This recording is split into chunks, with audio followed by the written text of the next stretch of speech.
So what's up guys, this is your J-Tron TV. So may tuturuan kayo paano mag-connect ng ating computer sa ating mga Bluetooth device guys. Katulad ng Bluetooth speaker, Bluetooth headset, or Bluetooth controller guys. So ayun yung tuturo ko sa inyo guys. So isang mabilisang video lamang to.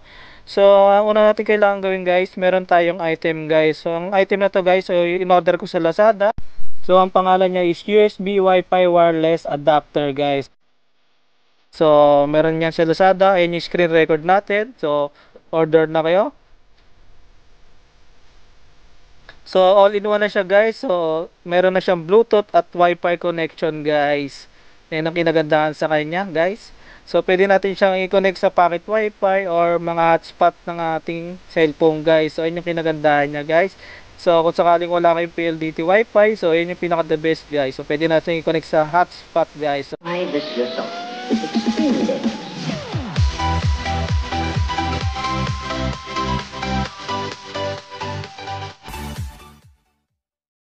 So yun nga guys, so una natin gagawin guys is kailangan muna natin siya insert sa ating computer guys, sa sakit ng mouse, sakit ng keyboard. So pwede siya guys, so basta USB type.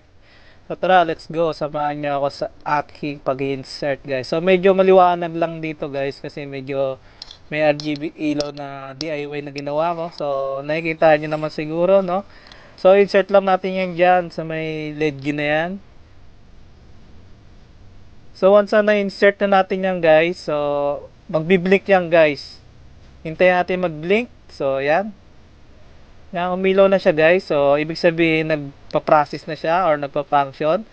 Tara, punta tayo sa ating computer guys.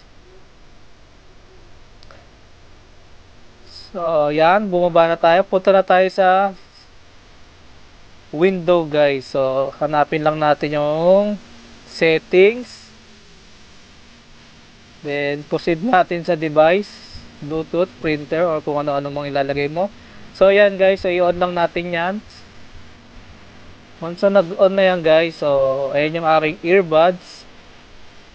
I-on ko na siya. Nagbiblink-blink na yung aking earbuds. So, na-search ko na siya. Kaya, hindi ko na siya i-add to device guys. Kasi, naka-pair na siya akin. Matagal na eh. Kaya, ayan. Already connected na siya.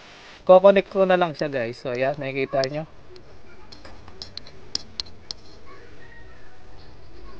So once na din na nag-blink yung ating earbuds guys, ibig sabihin connected na. So ayan nga, connected na, nag-notify na sa akin. So ayan, connected na. So kung sakali mang i-connect natin siya sa Bluetooth controller guys. So ayan yung controller ko, yung X3. So power on ko lang yung aking Bluetooth controller. So ayan. Menu plus X. So ayan, naka-on na siya.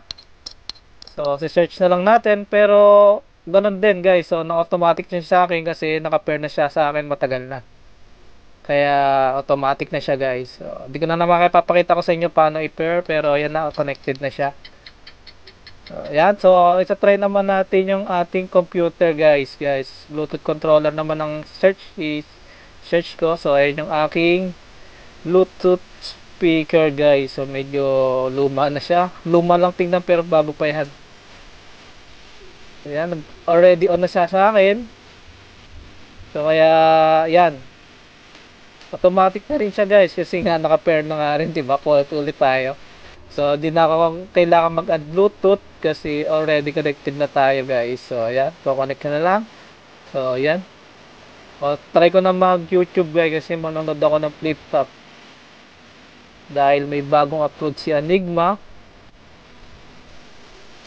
So, type pa natin YouTube, then search natin sa YouTube guys. So, ayan, flip-top, search ko na flip-top.